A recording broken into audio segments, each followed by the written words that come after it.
Hello, welcome back. आज हम पढ़ेंगे लॉ ऑफ वेरिएबल प्रोपोर्शन। इससे पहले जो हमने टॉपिक्स कवर किए हैं वो है प्रोडक्शन फंक्शन। प्रोडक्शन फंक्शन हमने पढ़ा है। तो प्रोडक्शन फंक्शन में हमने क्या पढ़ा है? What is production function? क्या है प्रोडक्शन फंक्शन? क्या था ये? This is the technical relationship between inputs, है ना। टेक्निकल रिलेशनशिप है ये इनपुट्स और आउटपुट के बीच में। तो इसमें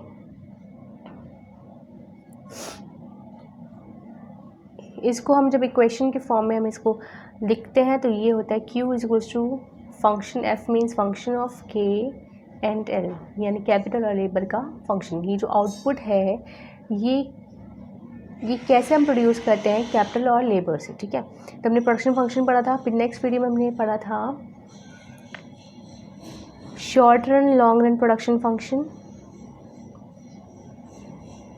ठीक है। उसके बाद नेक्स्ट वीडियो में हमने पढ़ा है relationship between TP, MP and AP, ठीक है। इनके बीच का रिलेशनशिप हमने पढ़ा है। तो लॉन्ग रन और short run production function, long run और शॉर्ट रन तो हम जो पढ़ेंगे आज, तो हम पढ़ेंगे वो बेसिकली है शॉर्ट रन प्रोडक्शन फंक्शन, ठीक है। तो शॉर्ट रन प्रोडक्शन फंक्शन क्या है? शॉर्ट रन प्रोडक्शन फंक्शन वो फंक्शन है, वो शॉर्ट रन क्या है? जो एक साल के अंदर अंदर हम करते हैं, ठीक है। शॉर्ट रन यानी कि जिसका टाइम पीरियड सिर्फ एक साल के अंदर अंदर होता है। तो इसमें जो जितना भी प्रोडक्शन हम करते हैं तो वो क्या होते हैं, उसमें जो फैक्टर्स होते हैं वो फिक्स्ड होते हैं और एक फैक्टर होता है जो कि वेरिएबल होता है, ठीक है। सारे फैक्टर्स फिक्स्ड माने जाते हैं यहाँ पे। तो इसमें जो हम एक लॉ आता है यहाँ पे शॉर्ट रन प्रोडक्शन फंक्शन में, वो होता है लॉ ऑफ वेरिएबल प्रोपोर्शन।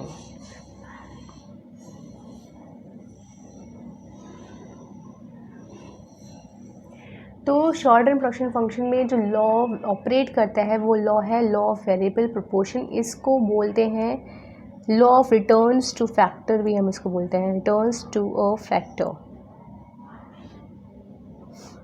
ठीक है। Law of returns to factor भी इसे कहा जाता है। अब इसको क्यों ऐसा कहा जाता है तो ये हम पढ़ेंगे,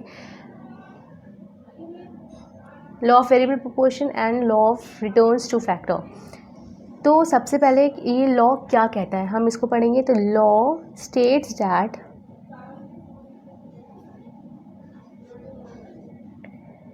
as we employ more and more units of variable inputs, keeping other things constant, ठीक है। keeping other things और other inputs constant यानी कि fixed, the TP, जो TP यानी जो टोटल प्रोडक्शन है, जो टोटल प्रोडक्ट है वो क्या होगा? इंक्रीज होगा, increases eight increasing rate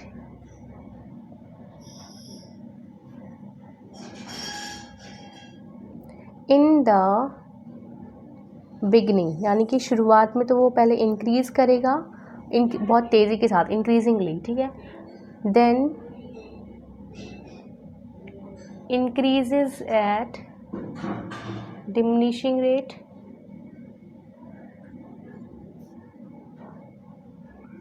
and finally starts falling,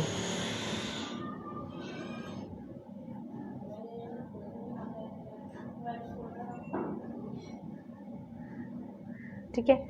तो ये जो लॉ ऑफ वेरिएबल प्रोपोर्शन है इसमें बेसिकली हम रिलेशनशिप पढ़ते हैं टीपी और एमपी का, ठीक है। तो ये बोल रहे हैं कि यहाँ पे जब भी हम कोई भी इनपुट अगर हम इंक्रीज़ करेंगे, अगर हमने कोई भी वेरिएबल इनपुट हमने इंक्रीज़ किया है 1 यूनिट से, तो जो हमारा प्रोडक्शन है, जो हमारा टीपी है वो इंक्रीज़ करेगा इंक्रीजिंग रेट पे, ठीक है। ये मैंने आपको रिलेशनशिप बिटवीन टीपी, एमपी और एपी का जो बताया था, उसमें जो ग्राफ था हमारा वो मैंने आपको बताया था कि कैसे वो इंक्रीज़ करता है, ठीक है। टीपी तो पहले तो वो इंक्रीज़ करेगा एट इंक्रीजिंग रेट टीपी हमारा, और कब होगा ये? शुरुआत में ही होगा ये, ठीक है। Then increases the tell machine, फिर क्या हो जाएगा, अचानक से वो इंक्रीज़ करेगा लेकिन डिक्रीजिंग रेट पे इंक्रीज़ करेगा। फिर फाइनली क्या होगा, वो टीपी हमारा फॉल होने लगेगा। तो ऐसा क्यों होता है, ऐसा क्यों होता है ये हम पढ़ेंगे। यहाँ पर ये हो गया, ठीक है। तो इस लॉ की अजम्पशंस हैं कुछ, जो भी जब भी हम कोई भी लॉ पढ़ते हैं तो उसकी अजम्पशंस होती हैं। अजम्पशन मीन कि हमें ये मान के चलना होगा, ठीक है। कुछ बातें हैं जो कि हमें मान के चलनी होंगी इस लॉ में। तो वो क्या बातें हैं? सबसे पहले ये है कि state of technology remains constant.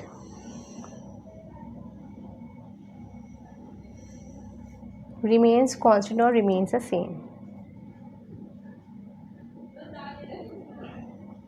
ये बोल रहे हैं कि यहाँ पे जो टेक्नोलॉजी है वो इम्प्रूव नहीं होती है, टेक्नोलॉजी सेम रहती है। All the factors are homogeneous, all the variable factors, जितने भी वेरिएबल फैक्टर्स हैं वो होमोजीनियस यानी कि एक से होंगे, एक समान होंगे। वेरिएबल फैक्टर्स आर होमोजीनियस, ठीक है। And the third one is there must always be some fixed inputs. There must always be some fixed inputs. कुछ fixed inputs होंगे। क्यों ऐसा क्यों होगा? क्योंकि ये शॉर्ट रन में हम वेरिएबल प्रोपोर्शन को पढ़ते हैं। लॉ ऑफ वेरिएबल प्रोपोर्शन कब ऑपरेट करता है? जब शॉर्ट रन प्रोडक्शन फंक्शन होते थे। इसलिए कुछ फैक्टर्स हमारे फिक्स्ड होंगे, ठीक है। एंड डिमिनिशिंग रिटर्न हो जाएगा हमारा स्टार्ट। क्यों? And diminishing returns results due to fixed supply of fixed factors, ठीक है।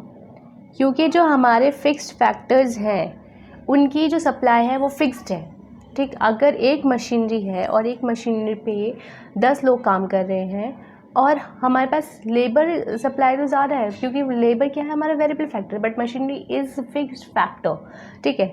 तो ये जो मशीनरी है ये एक ही है लेकिन हमारे पास लेबर काफ़ी ज़्यादा है। अगर हमने 10 की जगह 15 उस पर लगा दी तो हमारा जो रिटर्न आएगा वो डिमिनिश होता जाएगा, ठीक है। इसलिए हमारा टीपी जो होता है वो फॉल हो जाता है और एमपी हमारा नेगेटिव हो जाता है जब हम एडिशनल यूनिट ऑफ लेबर हम लगाते हैं। लेकिन at some point of time हमारा जो एमपी है वो डिक्लाइन होने लगता है, ठीक है। इसलिए बोल रहे हैं ये अजम्पशन है, 3 अजम्पशन हमें मान के चलनी पड़ती हैं इसमें, ठीक।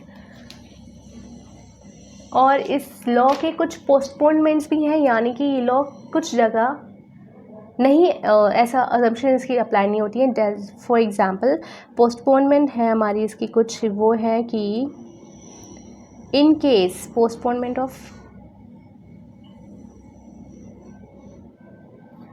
इन केस अगर हमारी टेक्नोलॉजी इम्प्रूव हो गई है, इम्प्रूवमेंट इन टेक्नोलॉजी, ठीक है। सेकंड, और सम सब्स्टिट्यूट फिक्स फैक्टर डिस्कवर्ड, और कुछ सब्स्टिट्यूट्स होते हैं जो डिस्कवर हो चुके हैं।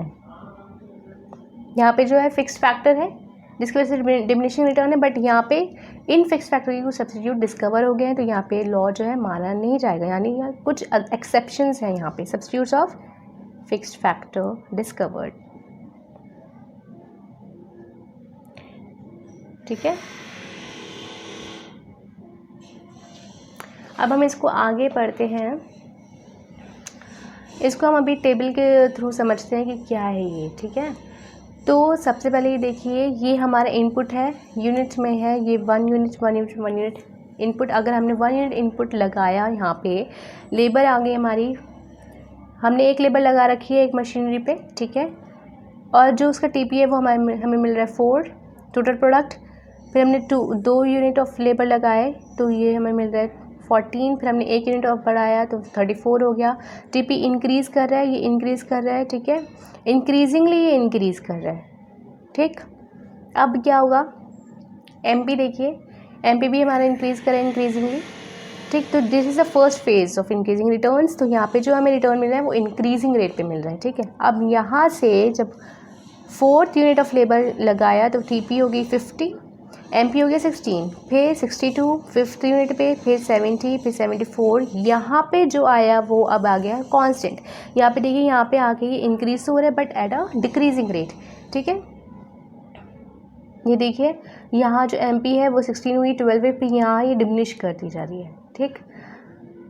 यानी अगर हमारा टीपी फॉल करेगा तो एमपी उससे ज़्यादा फॉल करने लगा है। अब यहाँ थर्ड फेज़ स्टार्ट हो गया। थर्ड फेज़ में ये देखो, अगर यहाँ जो टीपी जब मैक्सिमम होता है तो एमपी हमारा 0 होता है, या ठीक।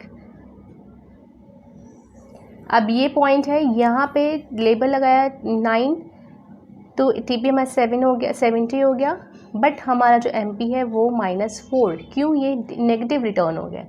यानी हमें ज़रूरत तो नहीं थी इतनी लेबर की, बट हमने 1 यूनिट और बढ़ा दिया है, खामखा हमने बढ़ा दिया कि चलो हमें अच्छा रिटर्न मिलेगा, लेकिन रिटर्न जो है वो नेगेटिव में आ रहा है। क्योंकि जब हमारी एमपी 0 हो गई तो यहाँ पे हमारा रिटर्न अगर हम और लगा देंगे तो ये तो सोचने वाली बात है। एक रैशनल प्रोड्यूसर नहीं प्रोड्यूस करेगा कि जब उसके पास मार्जिनल प्रोडक्ट उसका 0 आ रहा है तो वो उसके बाद उसके आगे 1 यूनिट ऑफ लेबर नहीं एम्प्लॉय करेगा, ठीक है, क्योंकि उसको नेगेटिव रिटर्न मिलने लगेगा।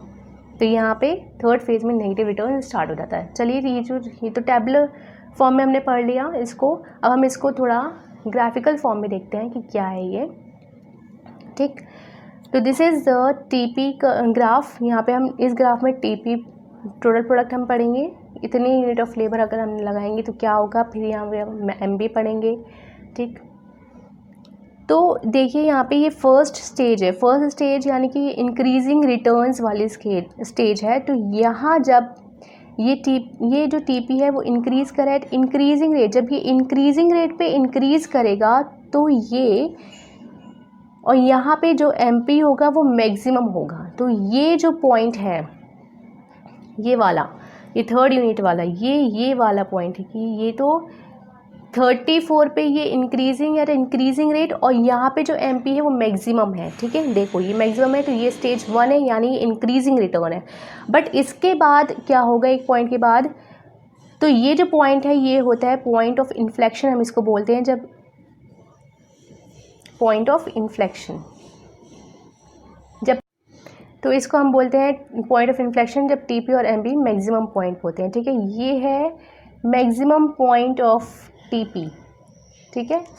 और ये यहाँ पे जब टीपी मैक्सिमम पॉइंट पे है, ये इंक्रीज़ कर रहा है बट डिक्रीजिंग रेट पे, फिर ये जब मैक्सिमम पे पहुँचेगा तो एमपी क्या होगा, हमारा 0 होगा, ठीक। एमपी 0 हो जाएगा। This is the second stage. ये सेकंड स्टेज क्या है, डिमिनिशिंग रिटर्न्स टू फैक्टर। अब ये थर्ड स्टेज है, यहाँ पे टीपी फॉल कर रहा है, ठीक। ये वाला पॉइंट है, ये 74 पे मैक्सिमम है, यहाँ पे ये 0 है MP, second stage. Now third stage is ये 70 है, यानी कि ये फॉल कर गया, 74 से 70 हो गया टीपी। तो ये जो हमारी एमपी होगी वो क्या हो जाएगी, नेगेटिव हो जाएगी। तो ये जो रिटर्न आ गए, ये आ गए नेगेटिव रिटर्न्स टू स्केल, ठीक। अब हम इसके थोड़े रीजंस पढ़ लेते हैं कि क्या क्या रीजंस हैं। तो the first one is reasons of increasing returns to scale. तो इसका जो रीज़न है वो ये है कि under utilization of the fixed factor. यहाँ पे जो फिक्स्ड फैक्टर होते हैं उनका प्रॉपर यूटिलाइजेशन नहीं होता है, वो मतलब थोड़े वेस्ट चले जाते हैं फिक्स्ड फैक्टर्स हमारे, या फिर उनको प्रॉपरली यूटिलाइज नहीं किया जाता है। इसलिए ये इंक्रीजिंग रिटर्न, यानी कि इसके बाद भी इंक्रीज़ करेगा टीपी अगर हम इसको, जो हमारे फैक्टर्स हैं हम उनको प्रॉपरली यूटिलाइज करें। इनडिविजिबिलिटी ऑफ लेबर, यानी अगर एक लेबर एक मशीन पे काम करे तो हम उसको तोड़ के लेबर को, ये तो नहीं है कि हम उसको दूसरी मशीन पे भी लगाएं, ठीक, ऐसा नहीं हो सकता है। स्पेशलाइजेशन ऑफ लेबर, इसमें यह है कि जो स्किल्ड लेबर्स हैं वो वही काम करें जिसके लिए वो एलिजिबल हैं, ठीक, ऐसा नहीं है, यानी स्पेशलाइजेशन ऑफ लेबर है यहाँ पे। अब ये जो हमने ये पढ़ा है इंक्रीजिंग रिटर्न्स टू फैक्टर, तो ये बताइए यहाँ जो एक रैशनल प्रोड्यूसर होगा, क्या वो इस फेज़ में अपना प्रोडक्शन करेगा? नहीं, कभी नहीं करेगा। Rational producer will not operate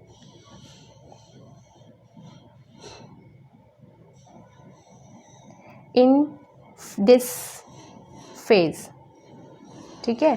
क्यों? क्योंकि यहाँ पे under utilization of fixed factors है और इंक्रीजिंग रिटर्न उसको मिल रहा है, ठीक।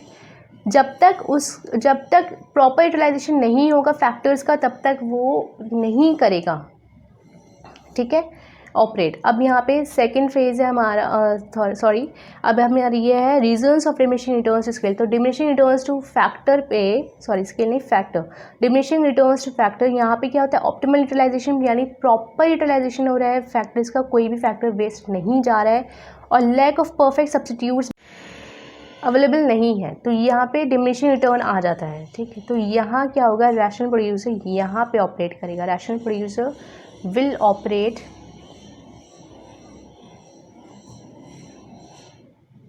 in this phase and law of diminishing returns will operate in this phase.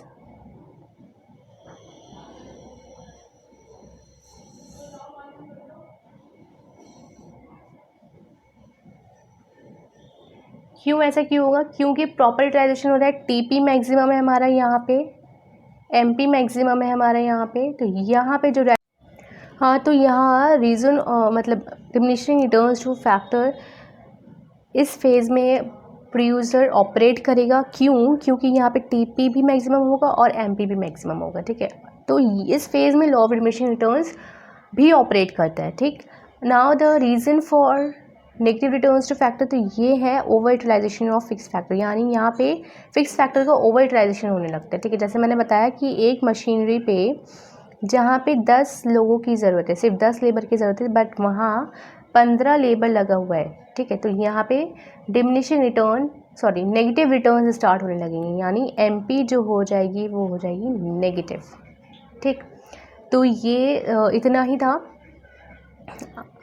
ये कंप्लीट हो चुका है हमारा लॉ ऑफ वेरिएबल प्रोपोर्शन। और अगर आप लोगों को टीपी एमपी या एपी के बीच का रिलेशनशिप नहीं समझ आया है, या फिर आपको एक ग्राफ नहीं समझ आया है, तो प्लीज़ आप इस वीडियो को देखने से पहले आप रिलेशनशिप बिटवीन टीपी एमपी वाला वीडियो मेरा देखिए, मैं लिंक आपको आई बटन में दे दूँगी इसका। और इसके अलावा भी प्रोडक्शन फंक्शन की मैंने एक वीडियो आपको प्रोवाइड कर दी है, आप प्लीज़ उसको भी देख लीजिए। और अगर आपको इस वीडियो में कुछ भी समझ नहीं आया या कोई भी क्वेरी है या कुछ मिस आउट हो गया है, तो प्लीज़ आप मुझे कमेंट सेक्शन में बता सकते हैं, मैं आपको एक्सप्लेन करने की कोशिश करूँगी। And if you like my videos please share more and please subscribe it, ताकि आपको मेरी नेक्स्ट वीडियो की नोटिफिकेशन मिल जाए, ठीक है।